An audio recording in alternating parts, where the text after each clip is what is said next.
¿Qué tal? Buenas tardes. Vamos a dar inicio a esta actividad, este taller temático, el primero de un ciclo que el Colegio de Arquitectos de la Provincia de Buenos Aires, Distrito 9, ha coordinado a través de su Instituto de Estudios Urbanos y con la coordinación general de la arquitecta Adriana Olivera, para poder abordar de una manera interdisciplinaria y multitemática todo lo que tiene que ver con la reformulación de nuestro Código de Ordenamiento Territorial, que en un proceso que sabemos que va a ser extenso y que seguramente demandará de un trabajo interdisciplinario y de la contribución y la colaboración mancomunada, no solamente del Ejecutivo Comunal, sino también del Legislativo, del Partido de General Pueyrredón y obviamente de las instituciones intermedias, tales como nuestro colegio profesional, que pretendemos poder hacer un aporte desde nuestra mirada disciplinar que sea conducente a la elaboración de un código de ordenamiento urbano ambiental, intentando transformar lo que hasta el momento es una herramienta de gestión del territorio en los términos tal vez más físicos, en los aspectos físicos de su gestión, en una herramienta que nos permita tener una mirada urbano-ambiental. Este ciclo que hemos planificado va a durar aproximadamente 7 meses. En términos generales, la idea es abordar una vez por mes temas diferentes. Hoy estamos comenzando con el tema transporte y ciudad y se complementa con reuniones de matriculados que también semanalmente iremos manteniendo a los efectos de poder ir abordando distintos aspectos de este código y que también esto tenga obviamente una mirada más regional, de una inserción más regional, que no sea exclusivamente para el Partido de General Pueyrredón, sino para poder sentar las bases de una forma de gestionar el desarrollo de nuestras ciudades que sea trasladable a otros municipios de la región que tienen otras realidades, otras escalas, otras situaciones respecto de su normativa urbana, pero que también desde nuestro colegio profesional es la intención favorecer de que sean normatizadas y regularizadas. En el día de hoy vamos a tener la presencia de la arquitecta Inés Smith. Yo les voy a leer una síntesis muy breve que nos ha acercado Inés y que nosotros sabemos que su trayectoria y su currículum es mucho más vasto que lo que hoy aquí les voy a leer. La arquitecta es egresada de la Universidad Nacional de Rosario con orientación en diseño urbano. Realizó el curso Enfoque Histórico y Ecológico de Planeamiento de la Facultad de Ingeniería, Escuela de Posgrado de la Universidad Nacional de Rosario. Cursó materias específicas de Planificación Urbano Regional del posgrado de la FADU, UBA. Es docente investigadora de la Facultad de Arquitectura, Diseño y Urbanismo de la Facultad de Arquitectura, Diseño y Urbanismo de la UBA desde el año 1988. Integrante del Instituto Superior de Urbanismo de la FADU, directora del Programa de Arquitectura, Transporte y Territorio CETAM de la FADU UBA, integrante y codirectora de proyectos de investigación de la Universidad de Buenos Aires. Desarrolló su carrera profesional en la docencia universitaria, consultoría y actividad pública y privada. En el área de movilidad urbana trabaja en temas de transporte urbano e interurbano de pasajeros y de cargas, en sus distintas variantes modales. Primer premio en el concurso internacional El Modelo Europeo de Ciudad, Historia, Vigencia y Proyección de Futuro. Contrastes en Iberoamérica, Ciudad de Buenos Aires, Área de Trabajo Chacarita, Santiago de Compostela, Capital Europea de la Cultura 2000. Primer premio en Teoría de la Periferia, Lineamientos para la construcción de un modelo teórico para el proyecto y la gestión urbana del Gran Buenos Aires, Consejo Superior del Colegio de Arquitectos de la Provincia de Buenos Aires, el CADVA provincial. Bueno, realmente es una síntesis muy apretada. Obviamente que como la modalidad del trabajo del día de hoy es de taller, vamos a tener primero la disertación de la arquitecta, seguramente luego haremos un pequeño corte y después podremos intercambiar opiniones, preguntas y desarrollar probablemente algunos temas más. Obviamente que Con esto les doy la bienvenida a este ciclo, espero que continúen participando activamente de estos talleres y que, bueno, paulatinamente instalar este tema del abordaje del Código de Ordenamiento Urbano Ambiental lo vayamos profundizando en conjunto y podamos ir construyendo entre todos nosotros una propuesta que realmente permita que el desarrollo de nuestra ciudad y toda la región sea el que esperamos para nosotros y para las generaciones futuras. Así que muchas gracias por estar aquí. Las dejo con el arquitecto Smith.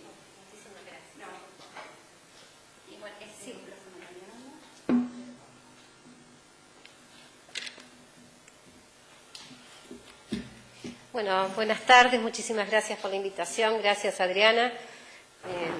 Tenemos 2 años largos de compartir en distintas instancias de trabajos acá en Mar del Plata.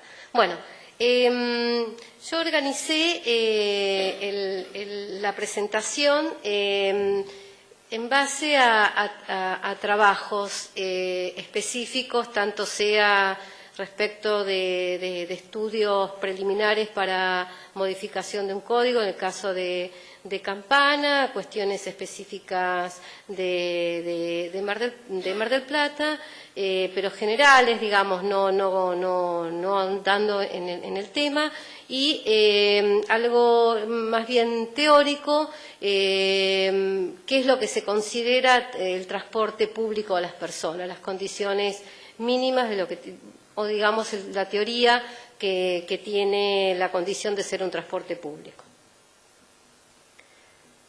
Bueno, el esquema de la presentación es lo que yo ahora le dije: consideraciones de las directrices de un código urbano, las consideraciones del transporte público y el proyecto.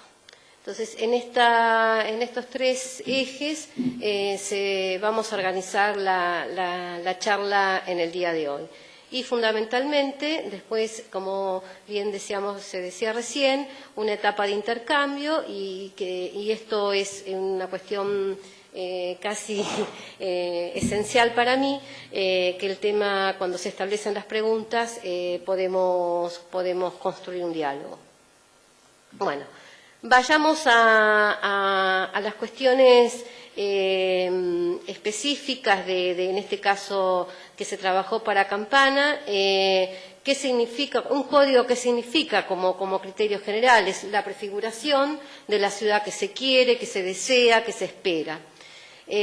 Cuando uno en este enmarque general de prefiguración de la ciudad, en esa prefiguración también hay un soporte muy que hay que tenerlo en cuenta, que muchas veces se solapa y después vienen las sorpresas, que está dado por la geometría, y esa geometría tiene que estar dimensionada, cuantificada.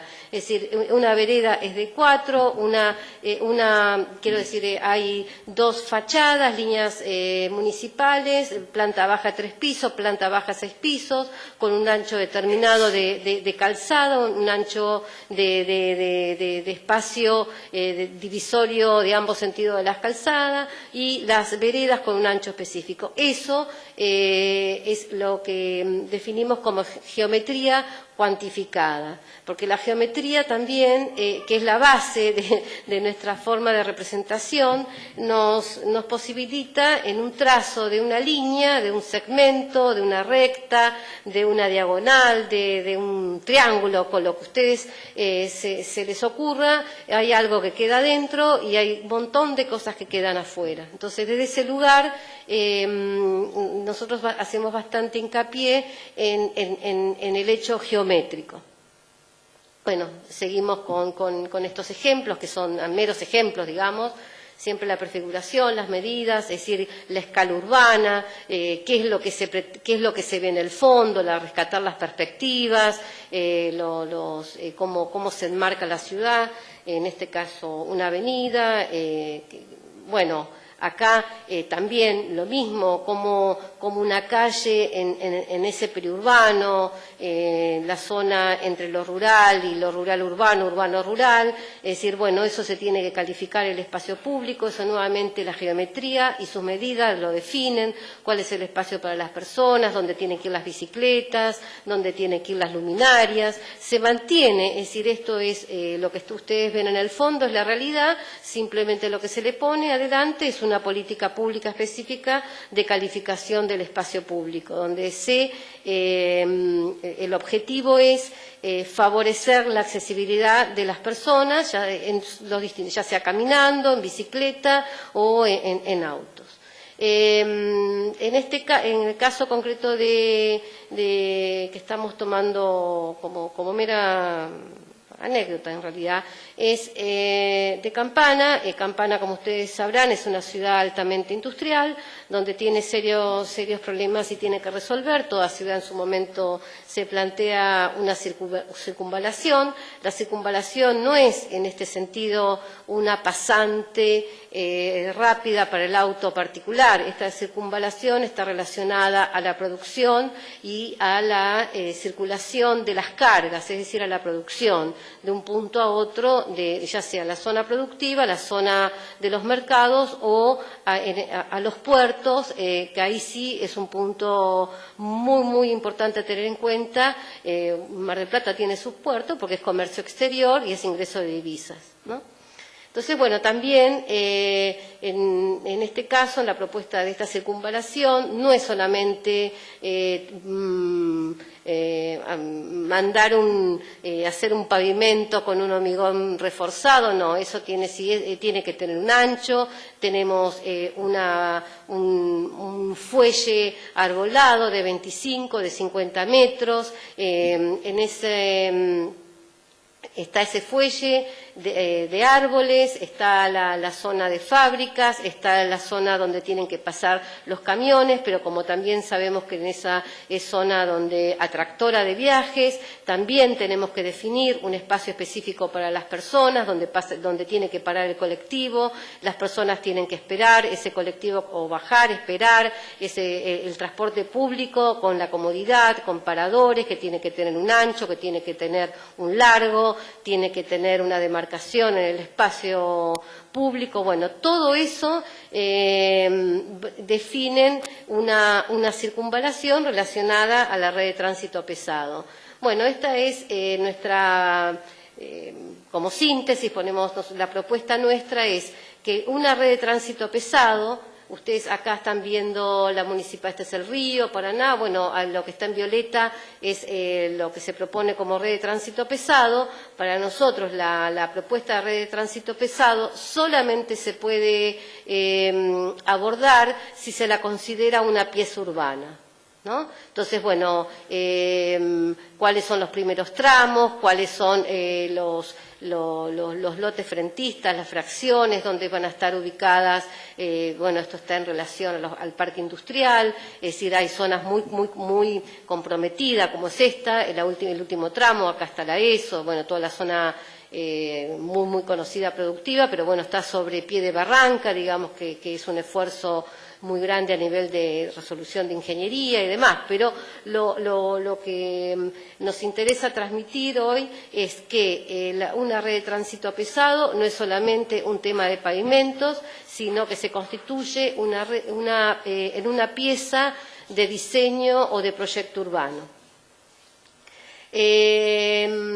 ¿Cómo uno puede, con mínimas intervenciones y como Estado local, esto se trabajó en el borde periurbano, el famoso borde periurbano ligado a la Ruta 6 del área metropolitana de Buenos Aires y como ustedes siempre el área metropolitana está como muy impactada, muy tensionada respecto a diferentes proyectos.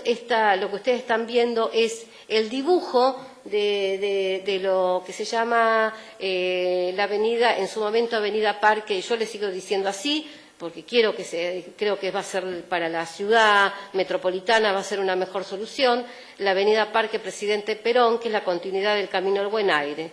Entonces ustedes ven cómo esta propia configuración, esta geometría, divide absolutamente el territorio, lo que es una colectora rural, un zanjado, una autopista elevada, digamos que fractura la conectividad o la atravesabilidad de ese territorio. Esto puede ser, esto viene, también pasa, están las políticas, que está muy bien que sea así, hay políticas públicas que vienen desde el Estado federal, pero los estados locales tienen que tener su mirada y su reflexión y su oposición en algunos casos, como cuando corresponde, respecto de lo que quieren para su propio territorio. Esto puede ser así.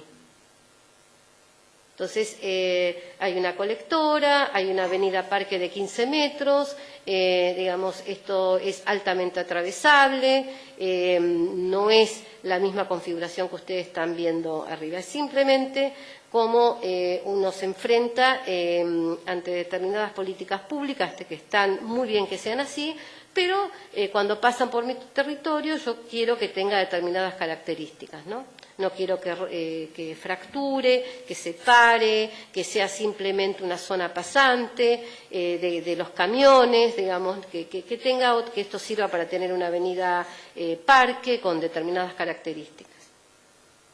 Bueno, esto es, digamos, para estudiar, inicialmente uno lo primero que se acerca es a la imagen satelital y bueno, va sacando criterios de tejido, digamos, dónde está la zona, en este caso, como mismo podemos hacerlo para Mar del Plata, pero no era el tema, la zona de ganadería, donde está el periurbano, la zona rural, productiva, las zonas de barrio, las plantaciones, bueno, ¿qué pasa en prácticamente en todas las ciudades? Tienen su borde productivo, a veces verde, no productivo, o zonas de las planicies de inundación, de los ríos, de los arroyos, bueno, son las cosas que tenemos que prestarle mucha atención. Para cerrar esta primer parte, digamos como síntesis, después por eso es importante las preguntas, las charlas, el intercambio, lo que estuvimos viendo en todo momento hay una matriz formal, hay formas que definen, por eso una red de tránsito pesado va ligado a un proyecto, una red vial jerarquizada también va ligada a un proyecto de la ciudad que queremos. Entonces, bueno, esa matriz formal se conforma por una trama modular en cualquiera de sus criterios. ¿Qué es lo que proponemos? El trazado, la geometría, es decir, si yo defino manzanas rectangulares, manzanas triangulares, manzanas de 100%, es decir, yo ahí, ese trazado para en este caso, para modificar o rever algunas cuestiones del Código de Ordenamiento Territorial Urbano Ambiental, es un instrumento de proyecto. Es muy importante que ese trazado esté jerarquizado, porque si bien si nos basamos en la geometría desde una mirada cartesiana, homogéneo infinito constante, la ciudad no se comporta así. Los sistemas, los trazados tienen que ser jerarquizados porque no son neutros. Por eso decía, cuando uno arma una calle elevada, de red de tránsito pesado, bueno, está definiendo con ese sistema una separación, algunos criterios de la ciudad que se quiere. Por lo tanto, no es neutro. Entonces tenemos que tener en cuenta que tenemos que jerarquizar, proyectar. Bueno, ahora como esta cápite, que es el autotransporte público de personas, ¿no? Entonces, el transporte. Para nosotros tenemos estos 3 barras horizontales, que el objetivo general del transporte es el derecho a la movilidad. Para nosotros la movilidad es un derecho. Los ejes de intervención para llevar adelante, mejor dicho, para concretar ese derecho, es la accesibilidad sustentable. Digamos, se supone que eso se tiene que sostener en el tiempo. Cuando nos planteamos el diagnóstico, nosotros siempre hablamos de diagnóstico propositivo, siempre estamos ligados a lo proyectual, pero no teniendo la prefiguración y como esa competencia con el proyecto, no. Uno siempre, cuando diagnostica, en general conoce mucho en el lugar que está y ya tiene prefiguraciones respecto de ese lugar. Por eso es muy bueno el intercambio, porque a veces las prefiguraciones que uno tiene no son las mejores y cuando uno establece el diálogo encuentra mejores soluciones. Entonces, específicamente que en el caso de transporte, las conectividades, las interferencias, las calidades de los servicios, las discontinuidades, etcétera, etcétera, lo que mínimamente uno tiene que abordar. Otra de las cuestiones, por eso una vez que uno define este diagnóstico propositivo, es decir, uno no puede invertir un año o 6 meses diciendo hay que hacer tal cosa, no, hay que hacer tal cosa y los programas, los proyectos, las soluciones son estas, rápidamente uno puede ir generando soluciones como tener un tablero de posibles para digamos un tablero que permitan a los funcionarios públicos, a los decisores de las políticas, a establecer políticas públicas. Bueno, acá programas y proyectos nosotros siempre nos hacemos muchas preguntas. Cómo se logra solucionar las problemáticas para garantizar y promover la accesibilidad sustentable, ¿no? Entonces, bueno, hay un montón de decir, esto es fortalecimiento institucional, tener capacitación en lo que son sistemas de información geográfico, modelizaciones del tema de transporte, acá revisión y adecuación de la normativa urbana, es decir, por eso es muy importante tener en cuenta si uno está pensando en una red de tránsito pesado, que no es lo mismo que una red de distribución de la carga urbana, tener claras estas cuestiones. Después, cuando uno habla de programas de bicisendas, bueno, ¿dónde se hacen las bicisendas? ¿Los lugares más glamorosos de la ciudad o realmente donde las personas utilizan la bicicleta en las peores condiciones de la calidad del espacio público para movilizarse a su trabajo, ¿no? Bueno, eso también son preguntas que tienen que guiar los programas específicos de intervención en el espacio público. Y después, bueno, que es algo más laborioso, que no por lo laborioso, es decir, más que laborioso es sostener estas políticas, el sostener las políticas en el tiempo nos permiten medirlas y generar indicadores, ¿no? Y estamos indicadores para medir la propia política pública. Bueno. El transporte público colectivo, todo el mundo sabe que es un servicio público. Básicamente las personas, si bien utilizan, hay un uso predominante muchas veces del auto particular, pero las ciudades se caracterizan por tener un transporte público. El transporte público, como ustedes ven, es un servicio público y tiene que cumplir ciertas normas. ¿Cuáles son? El servicio público está caracterizado, tiene cualidades, tiene características, quizás nunca se dan todas de manera ideal, pero se distinguen de otras movilidades, de otros modos de transportarse las personas. Una de las cuestiones es que el transporte público tiene que ser regular, tiene que tener un recorrido, los pasajeros tienen que saber dónde se los espera, cuál es la frecuencia, las empresas tienen que organizar esas frecuencias en relación a los horarios picos, a las horas valles. Bueno, es regular, una condición del transporte público que tiene que ser regular. Y la gente, las personas, los usuarios del transporte público, los usuarios de la ciudad, tienen que saber el recorrido, no puede ir por cualquier lugar. Es general, porque tiene que estar, para todos, todos tenemos que pagar el precio, cualquier persona en el lugar que le corresponde y esté la parada y tenga sus pesitos para pagar, o en este caso tenga su tarjeta cargada, tiene que subir y nadie lo puede discriminar.